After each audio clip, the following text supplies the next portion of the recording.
Hello everyone. Welcome to my channel Lavanya Kishore. ఈరోజు వీడియోలో ఇడ్లీ పిండితో బోండా ఎలా చేసుకోవాలో చూపిస్తాను. నేనైతే నిన్న మార్నింగ్ బ్రేక్‌ఫాస్ట్‌కి ఇడ్లీ చేశాననమాట. సో, దాంట్లో నాకు ఒక కప్ వరకు పిండి మిగిలిపోయింది. వేస్ట్ చేయడం ఎందుకనేసి అలానే ఉంచాను.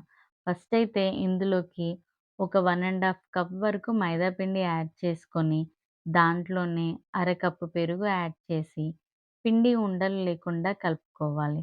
తర్వాత హాఫ్ స్పూన్ సాల్ట్, చిటికెడు సోడుప్పు వేసుకొని కొంచెం పిండి గట్టిగానే కలిపి పెట్టుకోవాలి. ఎందుకంటే ఈ సమ్మర్‌లో దోస పిండి కానీ, ఇడ్లీ పిండి కానీ కొంచెం త్వరగా పులుస్తాయి. సో, ఈ ప్రాసెస్ మొత్తం నేను ముందు రోజు నైటే చేసి పెట్టుకున్నాననమాట. సో, నెక్స్ట్ డే మార్నింగ్ ఇందులోకి ఒక మీడియం సైజ్ ఆనియన్, 2 చిన్నగా కట్ చేసుకున్న పచ్చిమిర్చి, కొంచెం కరివేపాకు, కొంచెం జీలకర్ర యాడ్ చేసుకోవాలి. నెక్స్ట్ స్టవ్ ఆన్ చేసి కడాయి పెట్టి ఆయిల్ బాగా హీట్ అయ్యాక బోండాలు వేసుకోండి. గ్యాస్ సిమ్‌లో పెట్టి బోండాలు గోల్డెన్ కలర్‌లో వచ్చే వరకు ఉంచి తీసేసేయండి.